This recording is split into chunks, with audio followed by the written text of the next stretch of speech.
Hello friends, હું આજે લઈને આવી છું વેજીટેબલ ચીઝ પાસ્તા. તો આપણે એની સામગ્રીઓ જોઈ લેશું. મેં અહીંયા અડધી વાટકી પાસ્તા લીધા છે, વેજીટેબલ લીધું છે. વેજીટેબલમાં ડુંગળી લીધી છે, કેપ્સિકમ લીધા છે, લાલ કેપ્સિકમ લીધા છે, લીલા કેપ્સિકમ લીધા છે અને યલો કેપ્સિકમ લીધા છે અને આદુ લસણ મરચાંની પેસ્ટ લીધી છે અડધી ચમચી. પછી ચીઝ છે, મીઠું છે, રેડ ચીલી સોસ છે, ગ્રીન ચીલી સોસ છે અને સોયા સોસ છે અને ટમેટો કેચઅપ છે.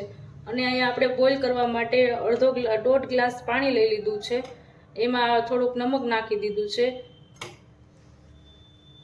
હવે આપણે અહીંયા પાણી મૂકી દીધું છે પાસ્તા બાફવા માટે. તો પાણી ગરમ થઈ જાય એટલે આપણે આમાં પાસ્તા નાખી દઈશું.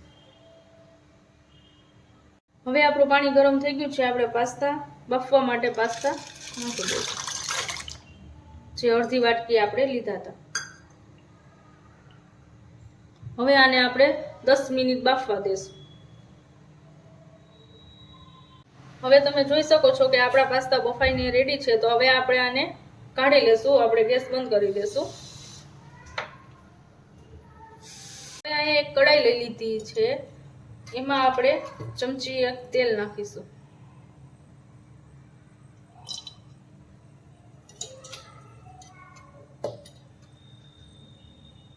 હવે આપણું તેલ આવી ગયું છે. તો એમાં આપણે અડધી ચમચી આ લસણ આદુ મરચાંની પેસ્ટ નાખીશું.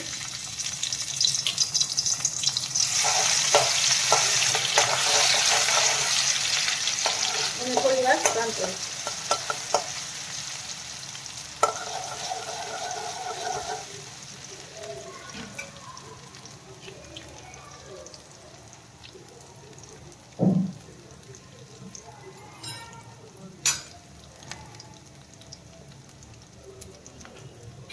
અડધી ઓનિયન લીધી છે, એ આપણે નાખીશું.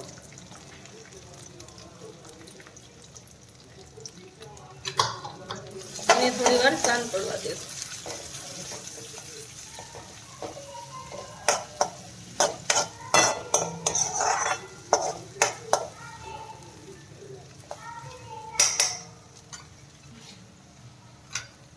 હવે આપણી ડુંગળી સરસ સંકળાઈ ગઈ છે. તો એમાં આપણે યલો કેપ્સિકમ નાખશું. અડધું લીધું છે એ. રેડ કેપ્સિકમ છે એ અડધું લીધું છે. ગ્રીન કેપ્સિકમ છે એ અડધું લીધું છે. હવે આને આપણે મિક્સ કરી દઈશું.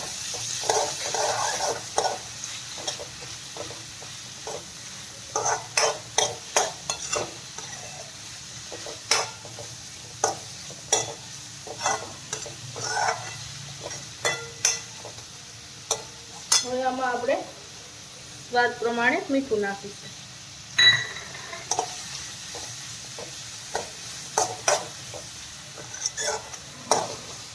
હવે આ થોડી વાર આપણે ચડવા દઈશું. હવે આ આપણું સરસ રીતે કૂક થઈ ગયું છે. હવે એમાં આપણે અડધી ચમચી રેડ ચીલી સોસ નાખીશું. અડધી ચમચી ગ્રીન ચીલી સોસ નાખીશું. અડધી ચમચી સોયા સોસ નાખીશું.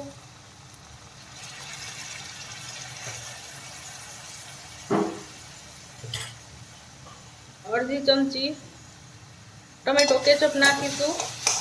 હવે એને આપણે મિક્સ કરી દઈશું.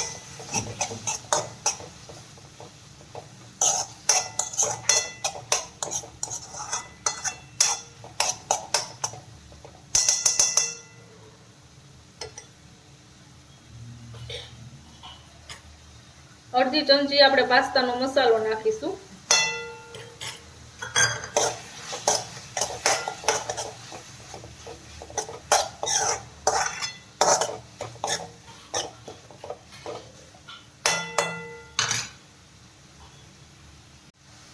હવે જે આપણે પાસ્તા બોઇલ કરેલા હતા એ પાસ્તા આપણે આમાં એડ કરી દઈશું.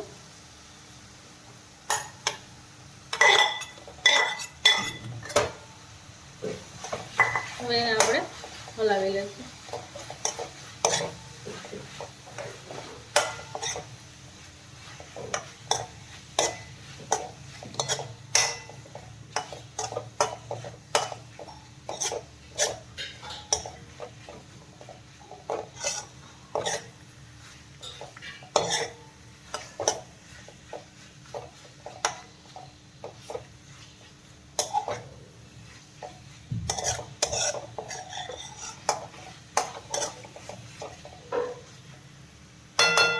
હવે આને આપણે 2 મિનિટ માટે રહેવા દઈશું. તો હવે તૈયાર છે આપણા પાસ્તા. તો એને હવે આપણે પ્લેટમાં લઈ લેશું. તૈયાર છે આપણા વેજીટેબલ ચીઝ પાસ્તા.